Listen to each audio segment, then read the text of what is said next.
Hello everyone, welcome to this tutorial. My name is Xarray. I'm a Google Earth Engine expert.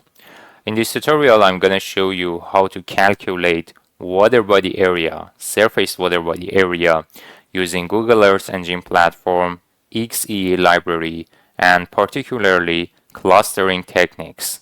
Here, K-means considered as a target clustering technique in this tutorial.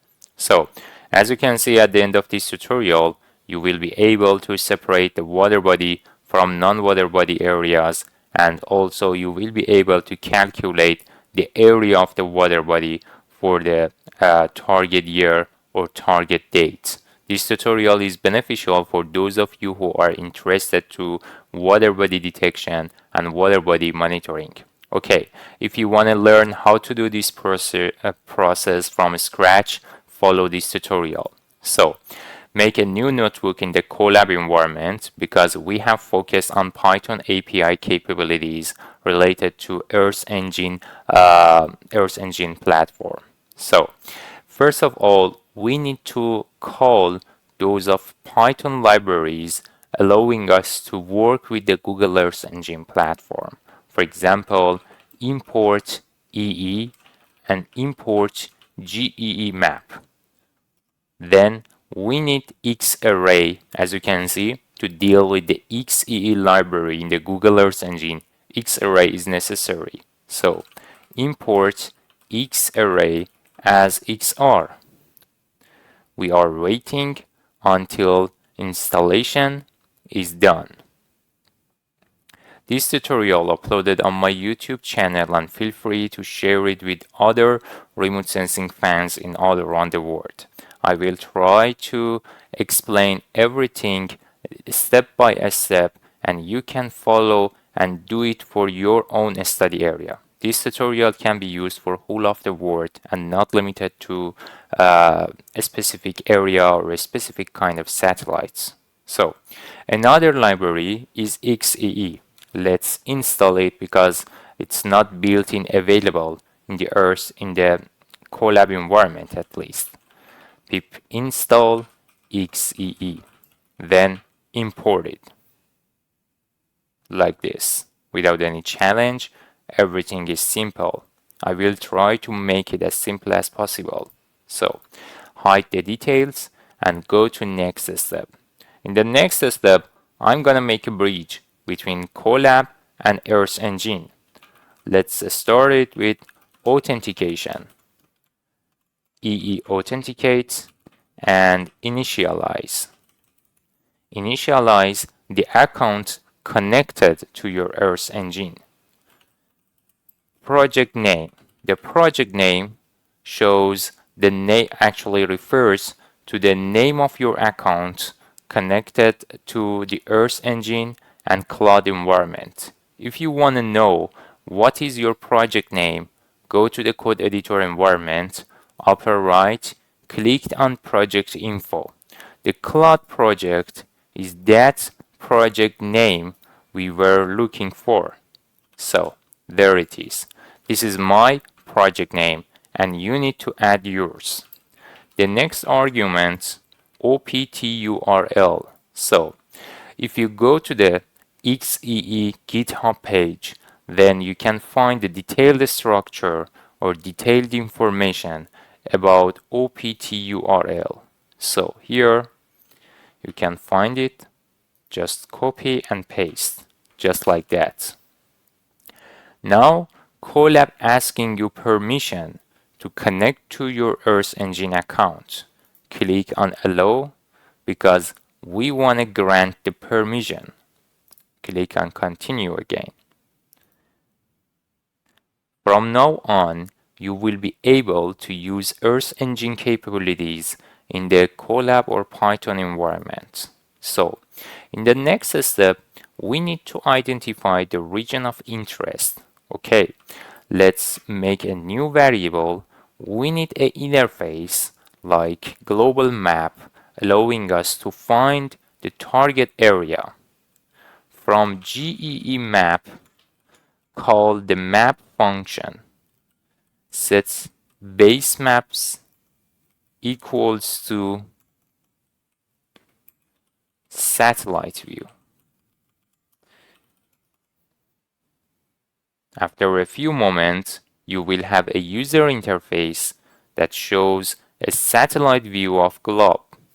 Then you can find your region of interest. Remember that this tutorial can be used for all around the world, not limited to a specific area or a specific kind of satellite. Okay, in this tutorial, I'm gonna work on Urmia Lake, one of the biggest salt lake in the world.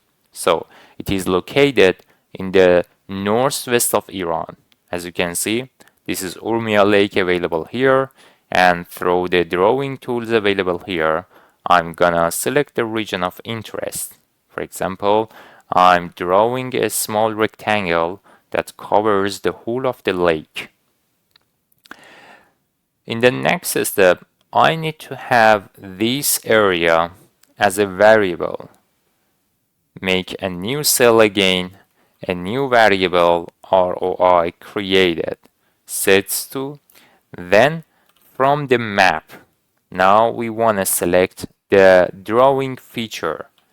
Draw, map.draw, last feature. The last feature selected and converts to geometry.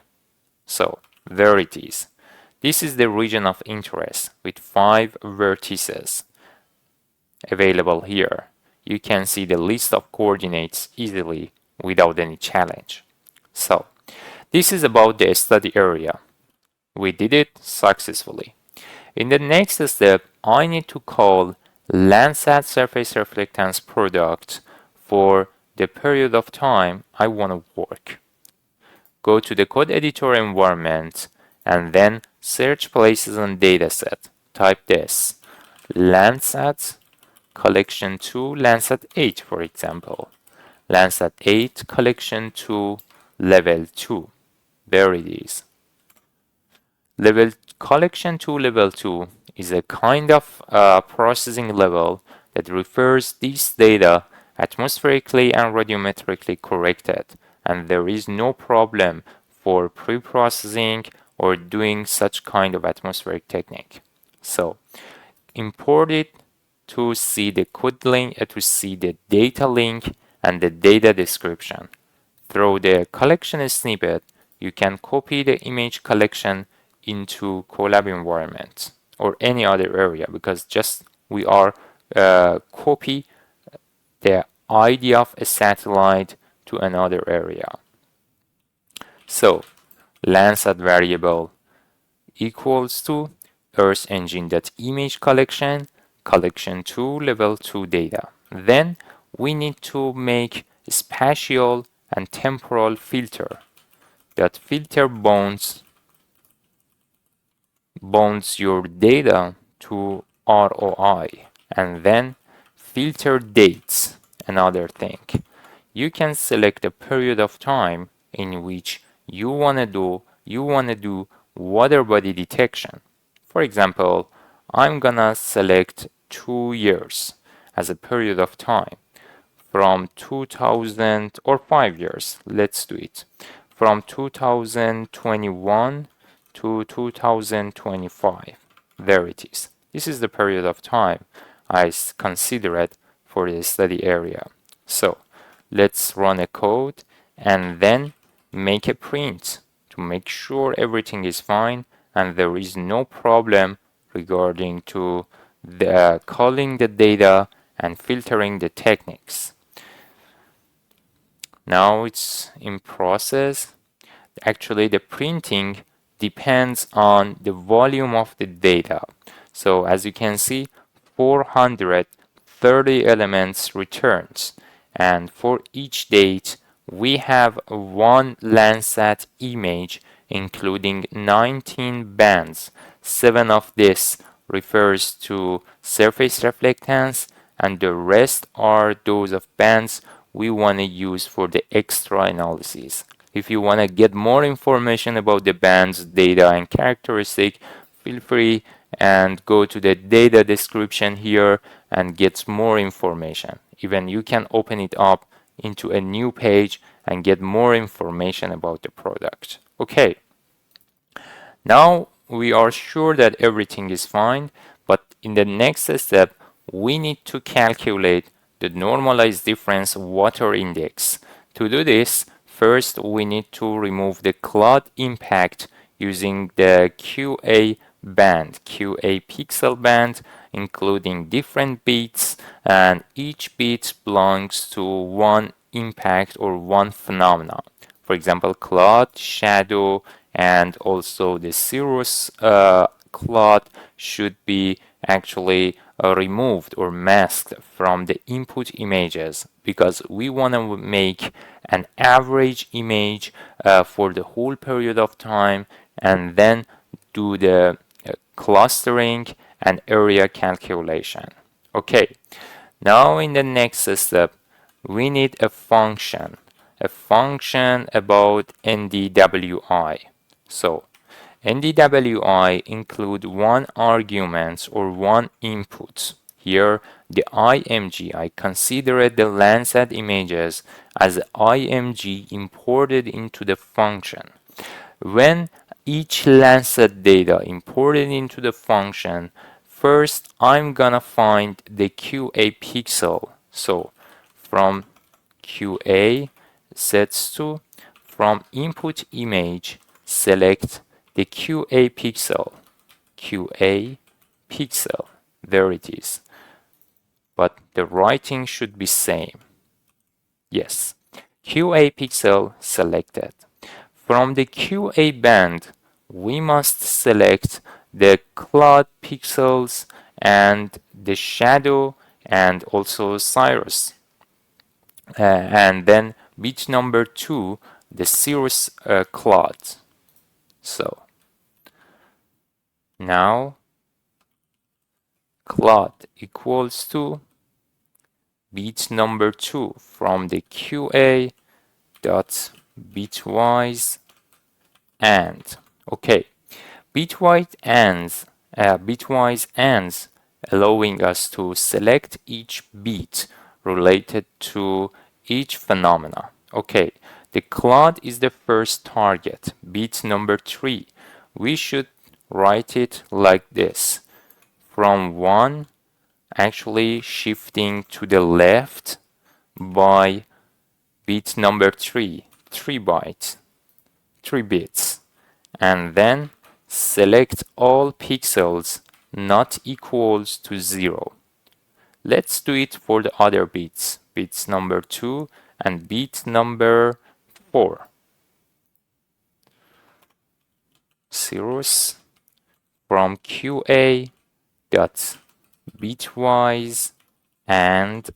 Okay, this is bit number 2 with high confidence, 1 shifting to the left by 2 bits, and then select pixels not equals to 0. Another one, shadow from QA band, bitwise and from number 1, actually the number 1 shifting to bit by 4 bits, and select pixels not equal to 0. In the next step, we need to integrate these 3 variables into a single variable as mask. Mask sets to cloud dot or allowing us to integrate them together.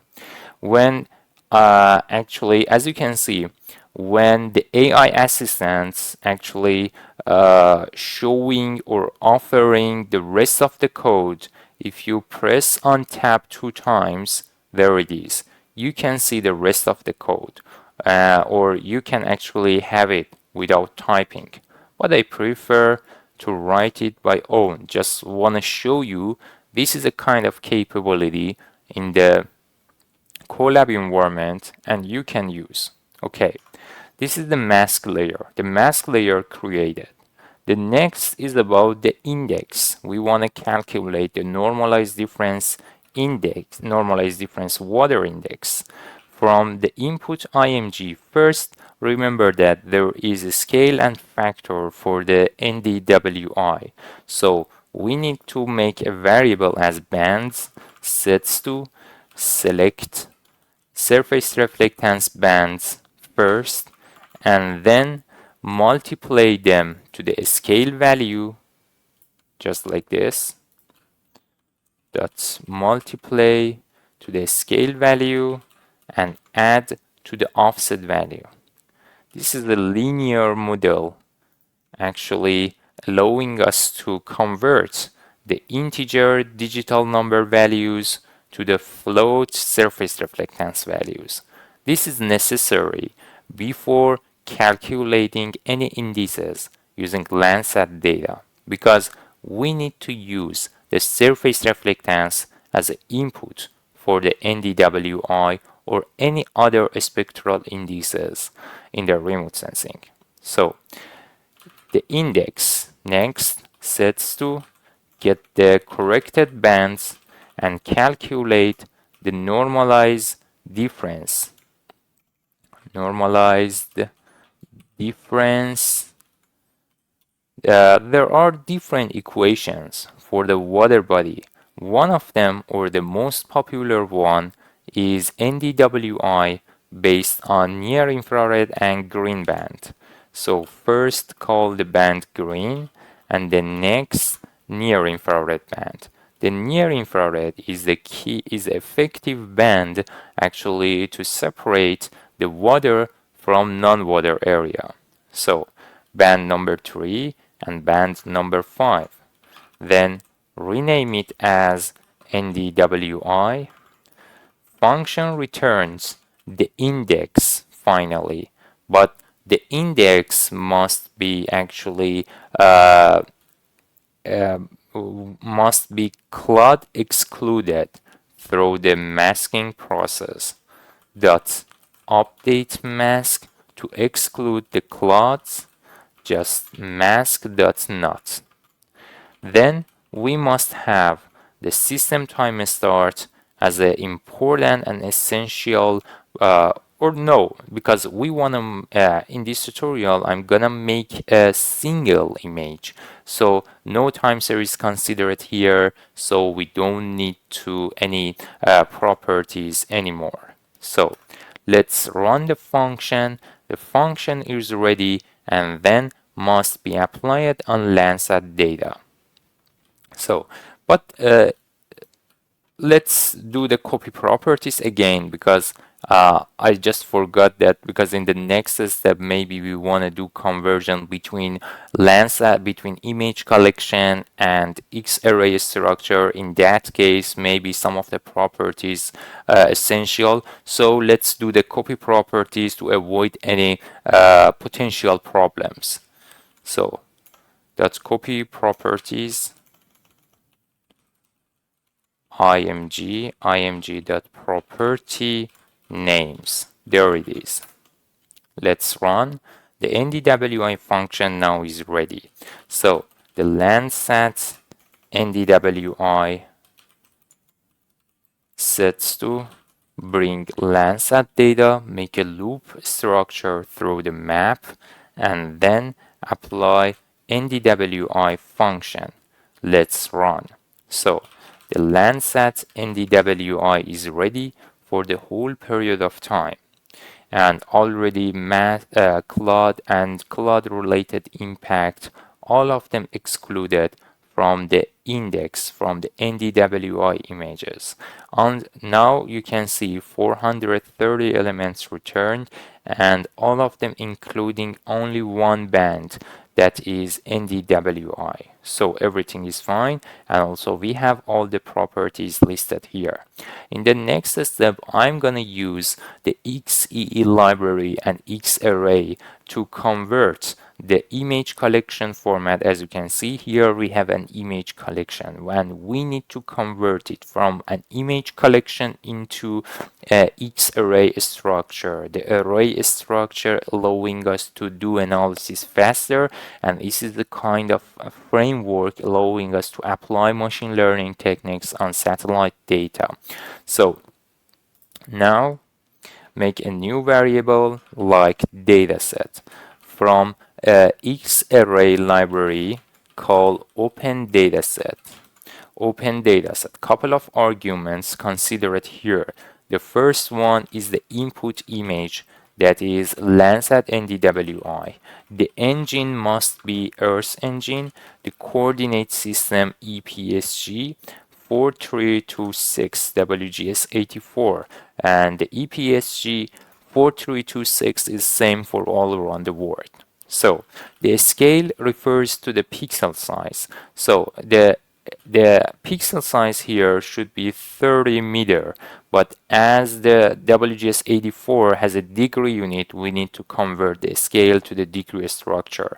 Each degree, 1 degree equals to 100 kilometers. So if you want to know, for example here, if you set 3 means 300 kilometer, if you use 0.3 means 30 kilometer, and then this is a 3 kilometer, and this is 300 meter. So for example, I prefer to use 300 meter instead of 30 meter. If you want to have the 30 meter, just do it like this, 0 actually added before 3, and here you will have 30 meter for your region of interest. But in this tutorial, because my region of interest is very big, I prefer to consider a little bit bigger pixels for my study area, because that helps me to actually reduce the weight of the data and reduce the heaviness in the processing, and also help me to speed up the processing in the next step. That's why I prefer to resample my data to 300 meter to have a higher speed in the next steps. So, but it's totally up to you. If the region of interest is very small, 30 meter could be considered, but I will prefer to set 300 meter because my region of interest is very big and I need higher speed of processing, and also it won't have any impact on final output between 300 meter and 30 meter for the big areas. So, and the next one is the region of interest or geometry, should be the ROI, like this. Let's run the cell. As you can see, the data set created. This data set actually converts the image collection format to the Xarray structure. If you get a print the data set here, you can see a multi-dimensional structure. This is not like the image collection format anymore. Actually, we have different dimensions explaining the time, explaining the longitude, explaining the latitude separately. And also we instead of the band here, we have variables that actually we want to do analysis by combining these dimensions together and by considering them together. And here you can see the rest of information available here, but this kind of information is not important because the only thing is matter is about the coordinate structure and also the variable name. Okay, this is a multi-dimensional structure. In the next step, I'm gonna make an average image for the whole period of time. Then you can understand the region of interest, how region of interest looks like in the Landsat data, and you will understand about the type of phenomena and land covers in this area. So make an average image. It's very easy. Call the data set and calculate the average over the time, because for each time in each pixel we want to know what is the average NDWI through the time. Let's run the dsmin. Let's get a print after gets ready. So it takes a bit longer because we have 430 images through the time. So let's print it again. Now, as you can see, we have one single image and time is no longer available here because this is not multi-temporal product anymore, and only one single image with longitude and latitude is available. The band name is the NDWI. Select the variable. It is not a band actually, it is a variable from now on, and do the plot. So the plot has different dimension, x and y. The x dimension sets to longitude dimension, or y-axis sets to latitude dimension. To avoid outlier impacts on visualization, robust sets to true. And this is the region of interest in the Landsat image. So you can see this is a big area, 300-meter resolution considered, and the red areas show the water body, and the rest of areas actually showing by blue or white colors. Okay, now I'm gonna separate the water from non-water area or from non-water pixels using the clustering techniques. To do this, we need import or call k-means clustering technique from sklearn. So make a new cell from sklearn dot cluster import k-means algorithm. So there it is. Now let's make a model based on k-means. K-means number of clusters. This is a kind of unsupervised classification. In the unsupervised classification, just you need to set the number of the clusters and the kind of sampling. Number of clusters sets to 2 because I'm gonna see the water and non-water areas. So 2 classes, and the next parameter is for example the random states. It's about the kind of or type of a pattern of seeding. Sets to 42, just like this. Random state, yes, that's right. Let's run, and the model is created. Now through this model we need to predict pixels entitled as water and or non-water pixels. Before applying the model, we need to convert the Xarray structure or multidimensional structure to a data frame. So a data frame sets to, so call the image average or Xarray average or dsmin and convert it to a data frame, just like this. Convert to a data frame. Let's run and print the data frame. You can see we have a data frame including latitude, longitude, and NDWI. Okay, this data frame can be used for prediction. For example, I'm gonna predict water bodies or the clustering technique. So I'm gonna add a new column here as clustering for the clustering results, and then from the created model we want to do the prediction based on NDWI values like this, NDWI, and let's run again. If you print, you can see a new clustering or a new column as clustering added that actually sets values between 0 and 1 to different pixels. Okay, now we need to convert it to the array structure again for the visualization and extra analysis. So Now the dfx array or Xarray, simpler, better. So the data frame converts to Xarray just like this, and let's print to see everything is fine. If you want to make sure the latitude and longitude sorting well without any problem, do the sort by based on longitude and latitude.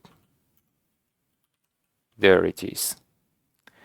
So in the next step, as you can see here, a new variable as clustering added. Let's do the visualization. Xarr xarray dot clustering band selected. Do the plot. X sets to line, Y sets to lat, and no need to the robust, just set the color map as blues. Let's run. Here it is. As you can see, the water body separated from the non-water bodies. Here we have a binary image including 1 and 0. 1 refers to non-water pixels and 0 refers to the water pixels. Okay, very good. In the next step, we need to calculate the area associated with the lake. So we know what pixels the lake pixels labeled as 0. So now we need to calculate the number of pixels actually located in the lake, or number of pixels labeled as lake. So lake pixels sets to, make a parenthesis like this, and from Xarray image select the clustering variable and select the pixels labeled as 0. Okay, the pixels selected. Now we need to calculate the number of pixels located in the cluster in the class 0. So in the spatial dimension, longitude and latitude, lake pixels. Let's print, or no, it's not very necessary. Lake prints. So now we know that more than more than 26,000 pixels located over the water body. So if you multiply the number of pixels for the lake to the area of each pixel, for example 30 meter in this tutorial, then you will have the area associated with the lake. Okay, now the lake area sets to get the lake pixels first and multiply them to the pixel size is 300 meter. Multiply each pixels including an area 300 per 300 meter. So this will be the area, and if you want to convert it to the square kilometer, divide it to 1/6. There it is. Now you will have the lake area 2385 square kilometer is the final area for the average related to the average areas actually calculated for the lake for the years between 2021 and 2025. This is very easy to do, and also I tried to explain everything step by step for you. I hope you enjoyed this tutorial, and feel free to use this tutorial for your own project and your own studies, and please share it with other remote sensing fans in all around the world. I hope you like it as much as I did. Thank you for your attention.